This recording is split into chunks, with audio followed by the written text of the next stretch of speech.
حضور اکرم صلی اللہ علیہ وسلم خاتم النبیین ہیں۔ حضور اکرم صلی اللہ علیہ وسلم کی ذمہ داریاں تھیں، نائب ہونے کے حیثیت سے وہ ذمہ داریاں آپ پر عائد ہوتی ہے۔ وَيُعَلِّمُهُمُ الْكِتَابَ وَالْحِكْمَةَ وَيُزَكِّيهِمْ، جو حضور اکرم صلی اللہ علیہ وسلم کی ذمہ داریاں تھیں نائب ہونے کے حیثیت سے وہی آپ کی ذمہ داری ہے۔ پھر یہ کہ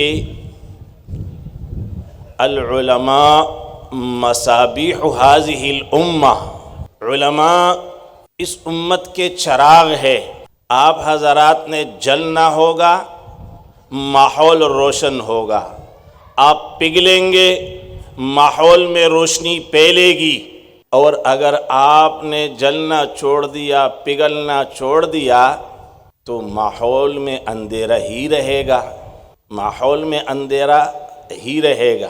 تو سب سے پہلے تو یہ ہے کہ ہم خود جو کچھ ہم نے احادیث میں پڑھا ہے، حضور اکرم صلی اللہ علیہ وسلم کے جو سنن ہیں وہ ہماری زندگیوں میں سب سے پہلے آئے۔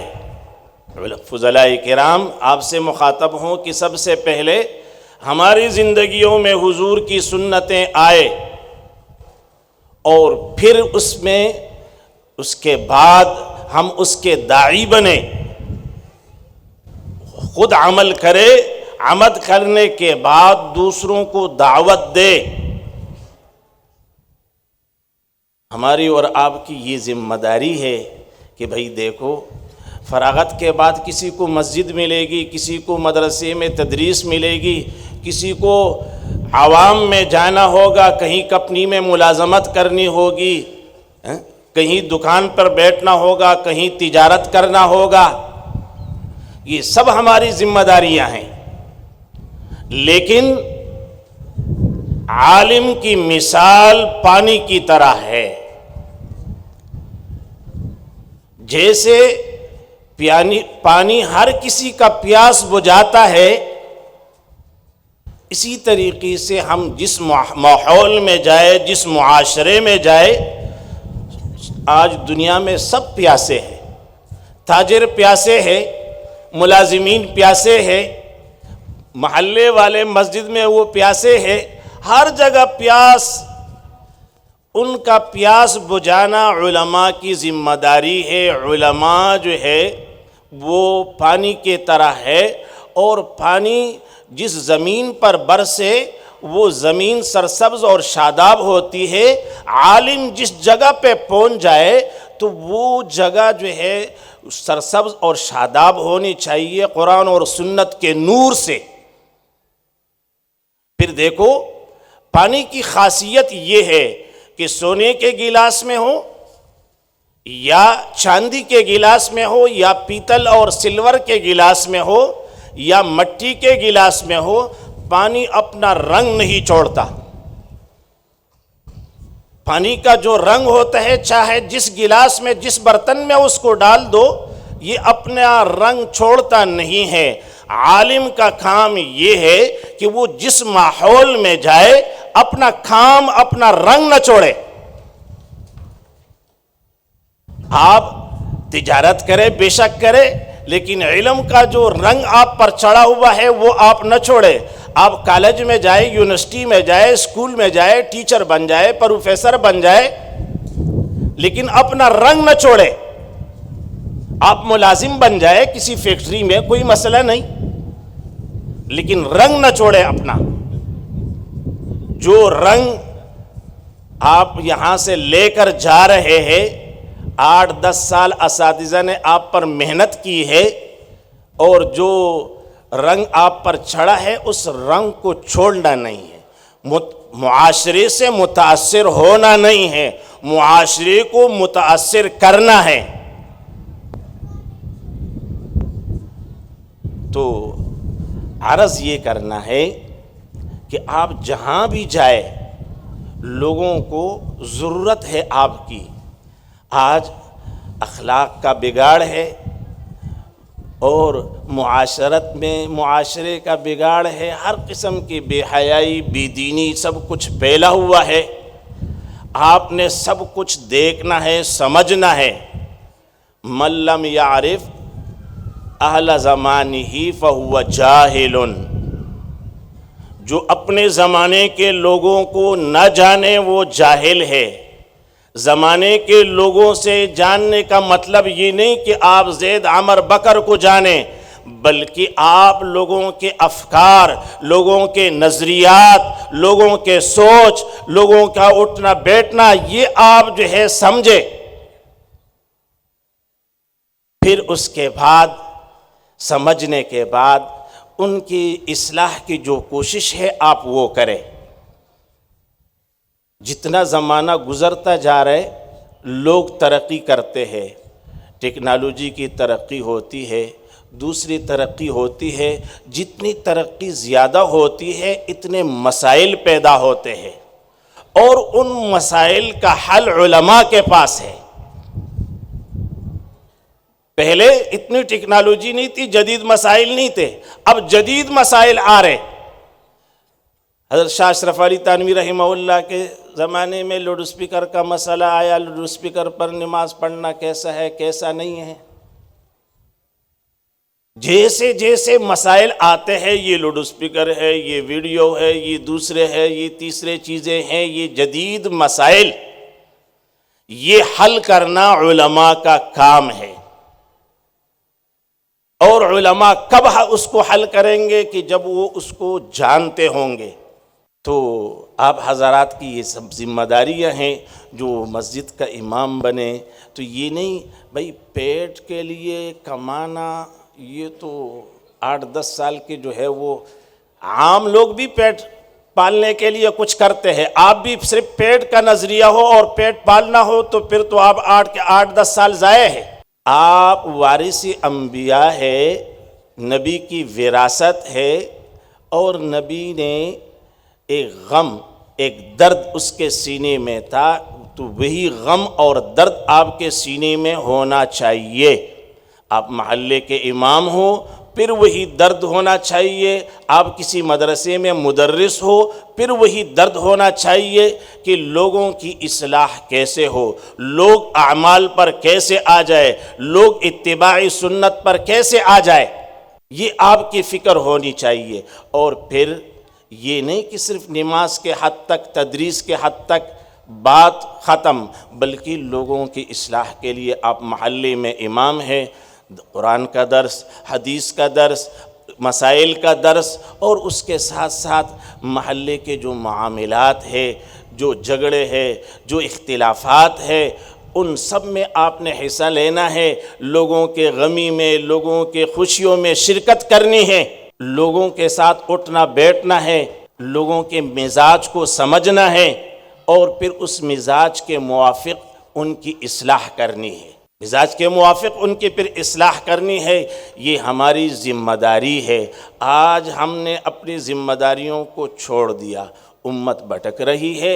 اب لاکھوں فضلاء ہر سال فارغ ہوتے، ہزاروں فضلاء فارغ ہوتے ہیں، لیکن کوئی انقلاب نہیں آیا، کچھ پتہ نہیں چلا۔ اس کا وجہ یہ ہے کہ فراغت کے بعد ہر ایک کو پیٹ کی فکر ہوتی ہے۔ میرے بھائیوں، اگر ہم اللہ کی دین کی خدمت کریں گے، اللہ ہمیں نوازے گا، پیٹ کی پریشانی سے بے فکر ہو جائیں گے۔ یہ تو دنیا میں دستور ہے کہ اگر کسی کے گھر پر کتا ہو اور انہوں نے کتا پال رکھا ہو، گھر کی چوکیداری کرتا ہو، تو کنجوس سے کنجوس آدمی بھی وہ اس کتے کو بھوکا نہیں چھوڑتے، بلکہ کچھ نہ کچھ اس کے سامنے ڈالتے ہیں۔ ہم اللہ کی دین کی چوکیداری کریں گے، اللہ کی دین کی حفاظت کریں گے، اللہ کی دین کو پلائیں گے، اللہ ہمیں بھوکا چھوڑ دے گا؟ وہ تو کریم ذات ہے۔ لہٰذا صرف پیٹ کی فکر نہ ہو، بلکہ امت کی اصلاح کی فکر ہو۔ ہر ایک عالم یہ سوچ فکر، جیسے حضور کی سوچ عالمی سوچ تھی، حضرات صحابہ کی سوچ عالمی سوچ تھی، اسی طریقے سے ہماری سوچ ایک محلے تک منحصر نہیں ہونا چاہیے، محدود نہیں ہونا چاہیے، بلکہ عالمی سوچ ہو کہ پوری دنیا کی جو انسانیت ہے وہ ان کے فلاح کی اور بہبود کی سوچ ہو۔ تو یہ ہماری ذمہ داریاں ہیں، اور اسی ذمہ داریوں کے نبھانے کے لیے، یہی سکھانے کے لیے حضرت مفتی نعیم رحمہ اللہ نے یہ ادارہ قائم کیا ہے کہ آپ کے اندر وہ سوچ پیدا ہو جائے۔ حضرت مفتی نعیم رحمہ اللہ بیک وقت مدرسے کے محتمم بھی اور مصلح بھی، اور پتہ نہیں کیا کیا کام وہ کرتے تھے، سارے لوگ فیصلے یہاں لاتے تھے اور ان کو ثالث مانتے تھے۔ کیوں؟ امام ابو حنیفہ رحمہ اللہ کے خدمت میں لوگ آئے، فرمایا ہمارے ہاں دو مولوی ہے، ایک مولوی کہتے ہیں اس کے پیچھے نماز نہیں ہوتی، دوسرا مولوی کہتے ہیں اس کے پیچھے نماز نہیں ہوتی، ایک کہتے ہیں کہ قرآن مخلوق ہے، حادث ہے، دوسرا کہتے ہیں قرآن جو ہے یہ قدیم ہے۔ دونوں مولوی آ گئے، امام صاحب سے لوگوں نے کہا آپ ہمارا فیصلہ کیجئے، ہم کس کے پیچھے نماز پڑھے کس کے پیچھے نہ پڑھے؟ امام صاحب نے کہا دونوں کے پیچھے نماز نہیں ہوتی، دونوں کے پیچھے نماز نہیں ہوتی۔ اس کا وجہ کیا ہے کہ یہ امت میں افتراق پیدا کر رہے، انتشار پیدا کر رہے۔ تو بھائی دیکھو، نظریہ کا اختلاف ہوتا ہے، لیکن اس کو ایسا نہیں پیش کیا جائے کہ لوگوں کو جو ہے وہ ہو جائے کہ بھئی کون سا مولوی صحیح کہہ رہے کون سا نہیں۔ احادیث میں آتا ہے، حضرت عبداللہ ابن عباس رضی اللہ عنہ کے سامنے کسی نے کہا کہ حضرت معاویہ رضی اللہ عنہ ایک رکعت وتر پڑھتے ہیں۔ حضرت عبداللہ ابن عباس نے فرمایا اصاب معاویہ، اصاب معاویہ، معاویہ صحیح کرتے ہیں۔ تو اب اس کا جو شکایت کرنے والا تھا اس کا خیال یہ تھا کہ میں حضرت عبداللہ ابن عباس کے سامنے یہ بات کہوں گا تو وہ ان کو برا بلا کہیں گے، جیسے ہم لوگوں کی عادت ہے، فلاں مولوی ایسے کرتا ہے، ہم کہتے ہیں وہ تو بدعتی ہے، وہ تو ایسے اس کے پیچھے نماز نہیں ہوتی، وہ ایسے کرتا ہے۔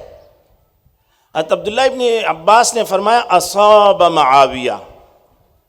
پھر جب حضرت عبداللہ ابن عباس رضی اللہ عنہ کی ملاقات ہوئی حضرت امیر معاویہ سے، ان کو مخاطب کر کے جو الفاظ انہوں نے استعمال کیے، ہم وہ الفاظ زبان پر نہیں لا سکتے کہ آپ نے یہ ایک رکعت کہاں سے نکالی، کہاں سے یہ ایک رکعت آ گیا، لیکن لوگوں کے سامنے تو بھائی نظریے کا اختلاف ہو، رائے کا اختلاف ہو، پہلے اپنے رائے پیش کرے، دوسرے کے رائے سنیں، سمجھ میں آ گیا تو ٹھیک ہے، ورنہ کہہ دے بھائی آپ کی رائے مجھے سمجھ میں نہیں آئی، لہٰذا آپ اپنی طرح عمل کریں، میں اپنی طرح عمل کروں گا۔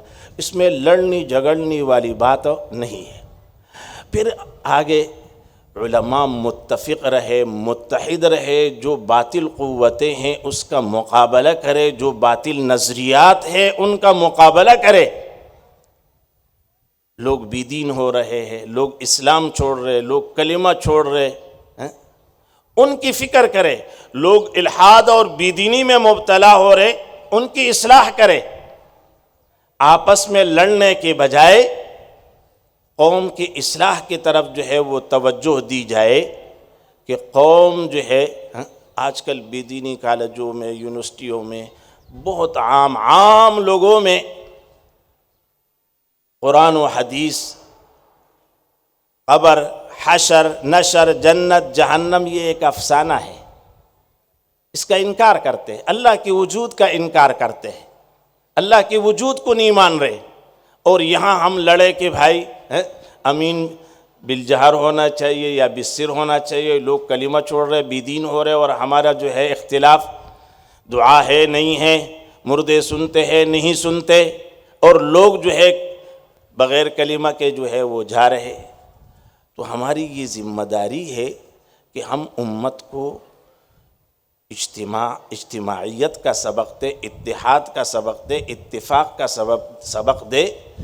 اختلافات تو ہوتے رہتے ہیں، لیکن اختلافات کو ذاتی مسئلہ نہیں بنانا چاہیے، اختلافات کو، اپنے رائے کو دوسروں پر مسلط نہیں کرنا چاہیے۔ تو حضرات علماء کرام، آپ کو مدرسے میں جگہ ملے بہت اچھی بات ہے، آپ کو امامت ملے بہت اچھی بات ہے، لیکن یہ ہزاروں جو فارغ ہوتے ہیں، سب کا مدرسے میں چلنا، سب کا مسجد میں چلنا مشکل ہے۔ کچھ مدارس میں جائیں گے، کچھ مساجد میں جائیں گے، کچھ اور بقایا معاشرے میں جائیں گے، لیکن جہاں بھی جائے وہاں اصلاح کی فکر ہو کہ بھائی دکاندار ہے آپ تو جو قرب و جوار کی دکانیں ہیں ان کو مسائل سکھائے، بے کے مسائل سکھائے کہ سمن کا، مبیع کا، یہ سب چیزیں آپ جو ہے ان کو آپ نے سکھانی ہیں۔ آپ محلے میں امام ہیں، لوگوں کو سب کچھ سکھائے۔ صرف جو ہے عبادات تک کی بات نہیں ہے، بلکہ عبادات سے نکل کر معاملات تک، ان کے اخلاق، ان کے کردار، سب کی اصلاح کرنی ہے۔ ہم جو ہے انبیاء کے وارث ہیں اور یہی ہماری ذمہ داریاں ہیں۔ اللہ تبارک و تعالی ہم سب کو عمل کرنے کی توفیق نصیب فرما دے۔ وآخر دعوانا الحمدللہ رب العالمین۔